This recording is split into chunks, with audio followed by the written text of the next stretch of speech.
Assalamualaikum dan salam sejahtera. Bertemu lagi dalam MG Flash 24 Oktober bersama saya Kalis Kadir. Sebelum ke berita utama, sebanyak 5,666 kes positif baharu COVID-19 dicatatkan dengan kes terkumpul kini mencecah 2,431,716 kes setakat jam 12 tengah hari tadi. Menurut Ketua Pengarah Kesihatan Tan Sri Dr. Nur Hisham Abdullah, jumlah itu menunjukkan penurunan berbanding 5,828 kes semalam. Data terbaru menunjukkan kemasukan ke hospital di seluruh negara sepanjang 7 hari lepas menurun sebanyak 11.9% berbanding 7 hari sebelumnya. Bagaimanapun, kemasukan hospital di beberapa negeri mengalami peningkatan, terutamanya di negeri Terengganu meningkat 13.2% dan Pulau Pinang 12.1%. Baik, kita ke berita utama. Tiada sebarang aktiviti perhimpunan, majlis sosial dan pelancaran jentera pilihan raya dibenarkan sepanjang kempen pilihan raya negeri PRN Melaka berkuat kuasa esok hingga 27 November depan. Larangan itu diperincikan dalam satu kenyataan oleh Menteri Kesihatan Khairi Jamaluddin Abu Bakar hari ini. Menurut Khairi, Kementerian Kesihatan mengenal pasti antara punca peningkatan atau penyumbang kes serta kluster jangkitan COVID-19 berkait rapat dengan aktiviti perhimpunan atau majlis sosial yang tidak mematuhi prosedur operasi standard SOP. Katanya sebarang perhimpunan atau majlis sosial yang dianjurkan tanpa mematuhi SOP, termasuk penjarakan fizikal yang sukar diamalkan, akan meningkatkan risiko penularan jangkitan. Katanya KKM menjangkakan banyak perhimpunan serta majlis sosial melibatkan ramai individu berkumpul akan diadakan susulan pengumuman Suruhanjaya Pilihan Raya SPR mengenai pelaksanaan PRN di Melaka. Memandangkan risiko penularan jangkitan COVID-19 masih tinggi, terutama varian Delta dan peningkatan bilangan kes baharu dilaporkan, aktiviti tersebut akan meningkatkan lagi risiko penularan jangkitan dalam komuniti. Larangan itu dibuat mengikut peruntukan di bawah Sub-Peraturan 10-1 Peraturan Pencegahan dan Pengawalan Penyakit Berjangkit (Langkah-langkah di dalam kawasan tempatan jangkitan) Pelan Pemulihan Negara 2021 di bawah Subsection 11-2 Akta Pencegahan dan Pengawalan Penyakit Berjangkit 1988 Akta 342. Sebarang pelanggaran kepada peruntukan itu, individu, penganjur atau organisasi boleh dikenakan tindakan perundangan seperti kompaun atau tindakan pendakwaan di mahkamah sekiranya disabitkan kesalahan di bawah Akta Pencegahan dan Pengawalan Penyakit Berjangkit 1988 Akta 342. Perikatan Nasional PN akan menggunakan sistem menang pilihan raya SISMAP bagi mendekati pengundi menggunakan kaedah data dan teknologi sepanjang kempen pilihan raya negeri PRN Melaka. Pengarah pilihan raya PN Datuk Seri Muhammad Azmin Ali berkata, kaedah itu digunakan berikutan keputusan Kementerian Kesihatan yang menguatkuasakan larangan bagi sebarang aktiviti perhimpunan, sosial dan pelancaran jentera parti berkaitan PRN Melaka bermula esok sehingga 27 November. SISMAP ini merupakan sistem menang pilihan raya yang pernah saya perkenalkan dalam pilihan raya yang lalu, dan sekarang kita telah tambah baik menggunakan teknologi-teknologi yang terkini dengan data-data yang sedia ada, khususnya daftar pemilih dan juga data-data lain yang kita gabungkan supaya sekiranya SOP itu menetapkan tidak ada ziarah rumah ke rumah, tidak ada ceramah umum, maka SISMAP boleh bertemu dengan pengundi menggunakan teknologi-teknologi ini untuk menyampaikan maklumat-maklumat yang tepat untuk dimanfaatkan oleh pengundi dalam pilihan raya negeri Melaka.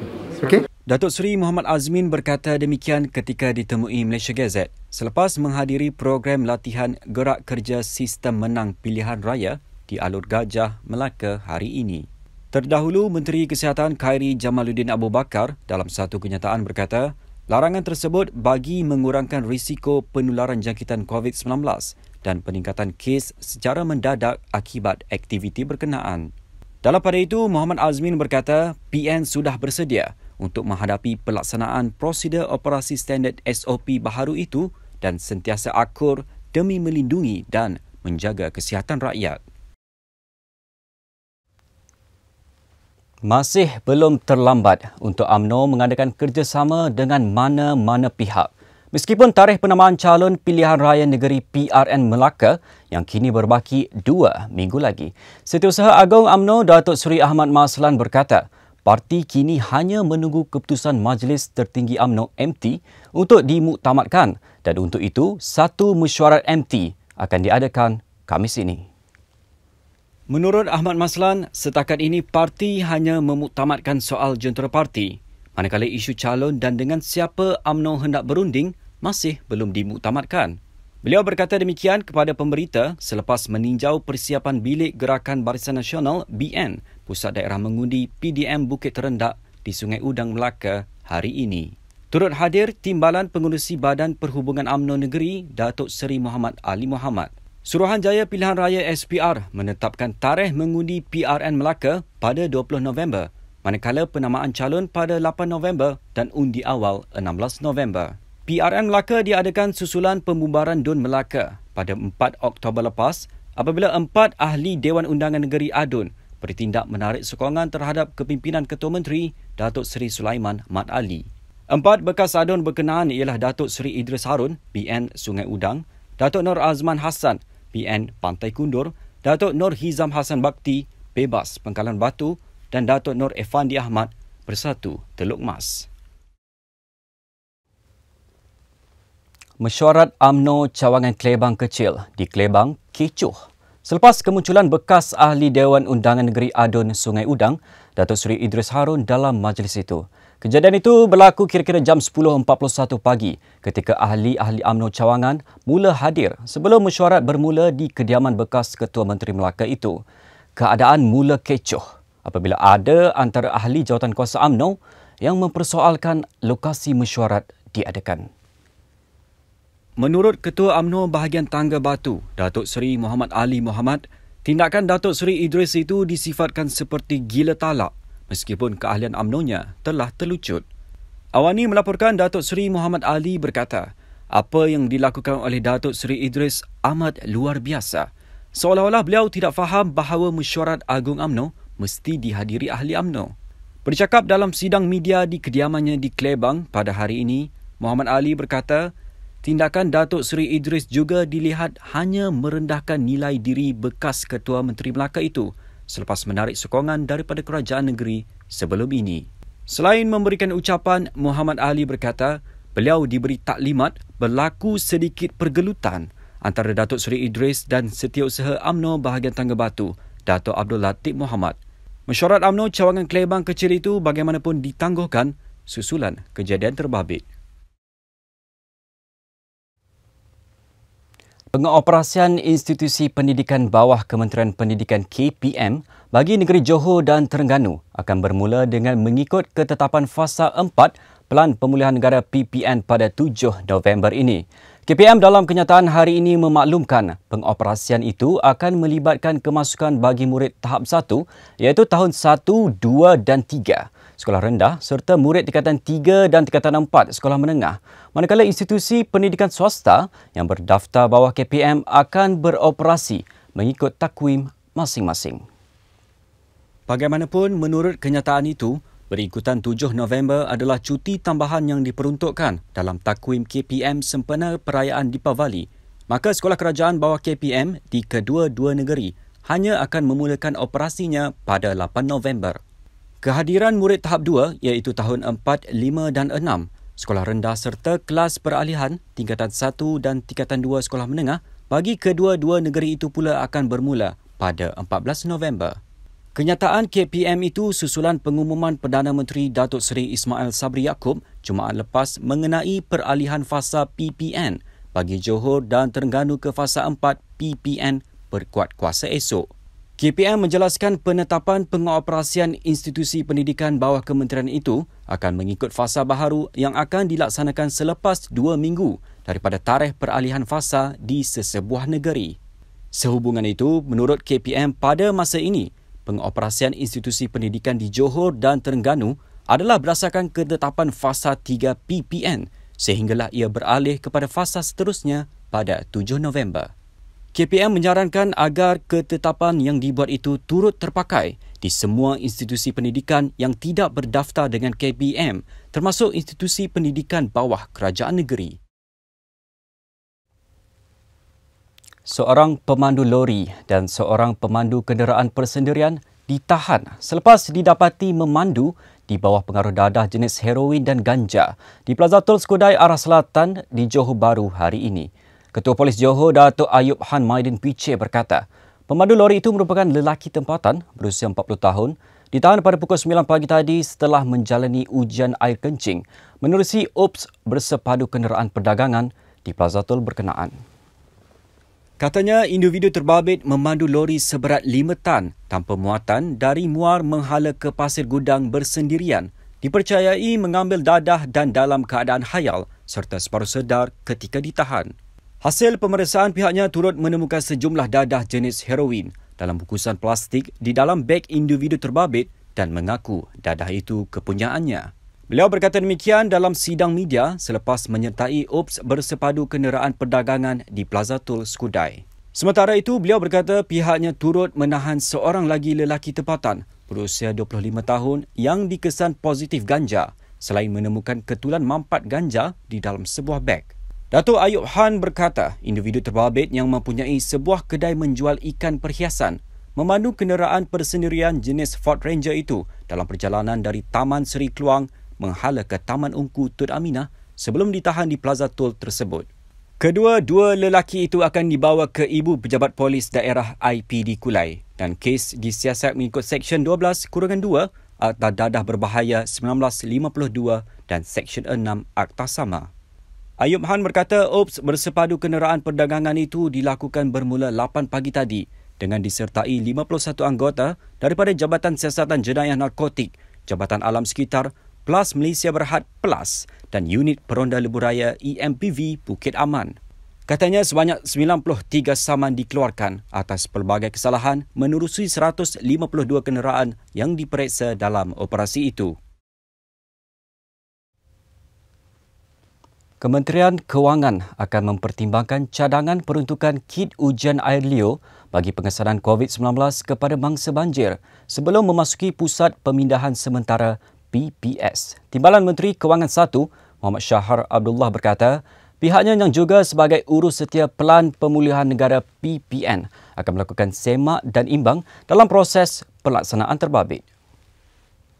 Menurut beliau, dalam persediaan menghadapi bencana, kebiasaannya pada penghujung tahun, pihak kementerian melihat apakah implikasi kewangan untuk menyediakan secukup mungkin kit tersebut bagi mengelak wujudnya kluster baharu di Pusat Pemindahan Banjir.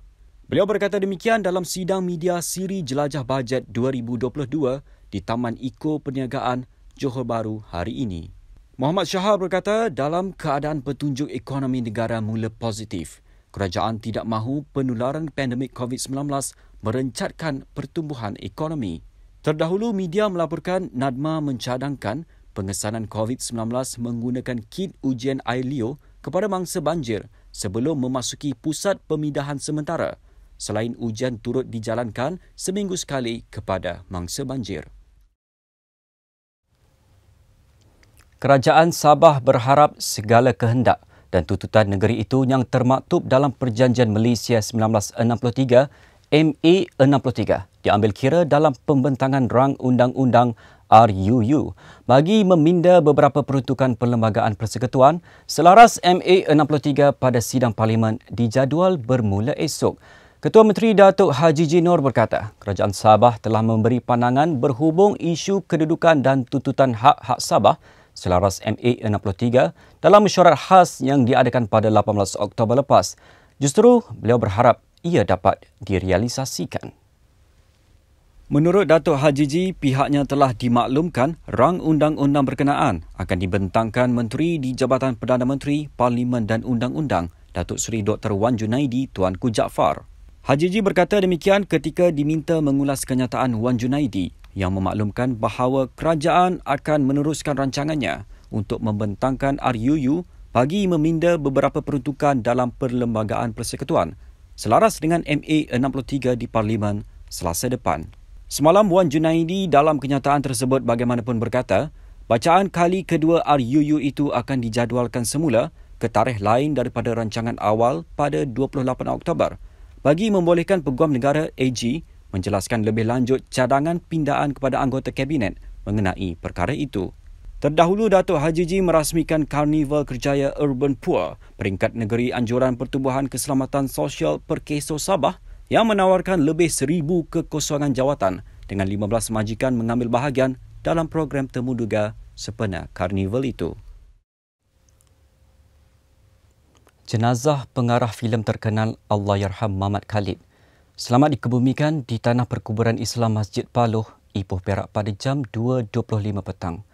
Allahyarham Mamat atau nama sebenarnya Muhammad Khalid, 58, meninggal dunia akibat serangan jantung kira-kira 12.30 tengah malam tadi.